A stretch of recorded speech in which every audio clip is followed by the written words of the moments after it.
Sean Bailey. You've got Nandi turning on him. The New Statesman have turned. I mean, it feels like this is game over for Keir Starmer. I think Keir Starmer's got a real problem in that Labour do have a number of prominent Labour MPs who they could quite easily swap him for. And Lisa Nandy's just the first out of the blocks. Do you actually want Keir Starmer to stay, by the way? Because it feels like Number 10 Downing Street now think they'd much rather face a damaged Starmer at the next general election than someone like Nandi. I always think the Labour leadership is like watching the dysfunctional family across the road. It's their business. You know, you peek through your curtain, you watch them fight. They have whoever they want. But I think people like Emily Thornberry will pop up shortly and lay out her wares and say, take me. And I think the real problem Keir has, he just hasn't been that spectacular. Come on, I mean, running against Emily Thornberry, that would be a dream. But Dan, he hasn't been that he has not been that spectacular. And there's a large number of people, for good or bad, who think maybe Labour's chance to have a woman leader.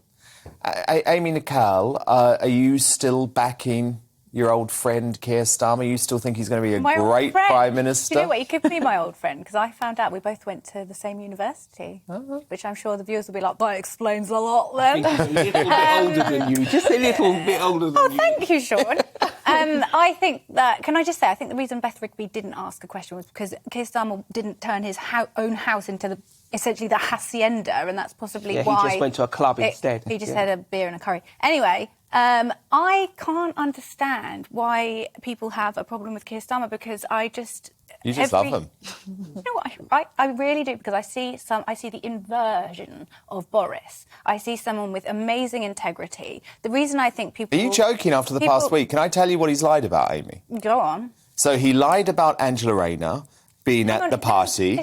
He lied about the fact that all of the restaurants in Durham were closed and so he couldn't eat anywhere else. And he lied about whether they were serving food at his hotel. There's 3 lies for you, Amy. Does he still have integrity? I don't think, though, any of those are lies. I think they're potentially mistakes. I think... So why does the same apply to Boris, then?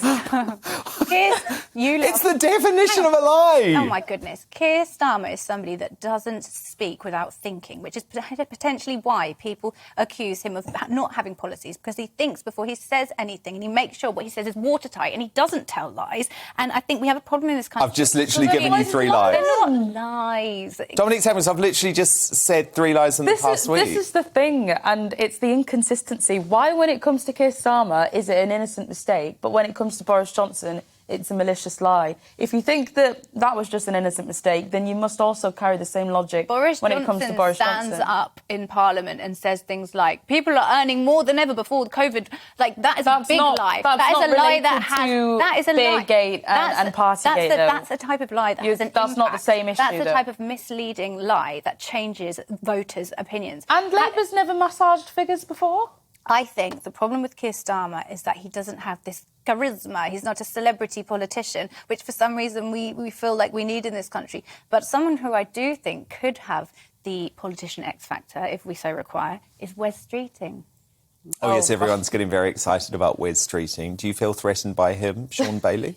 I mean, look, again, I think Wes Streeting's a great guy. I met him before he was an MP. I remember campaigning in his area and thinking, you seem reasonably sensible. That may have changed slightly since he's become an MP. But Keir Starmer's real problem, you've got Lisa Nandy, Wes Streeting, you've got a number of people, Emily Thornberry, Angela Rayner, who could actually cause a lot of trouble. And they see that he's weak, and this might be their time to shine. No, he's not going anywhere anytime soon. And it's because, really, I don't think anyone can see a real credible alternative that they'd prefer. I think there are other people in line, but if he stepped down now, for example, and he was replaced by someone else, it would make the Labour Party look even weaker than it even... Final word, Amy. He would stand down, and that is testament to his character and why he is a fantastic... He'd only stand down. No, Amy, you don't get it.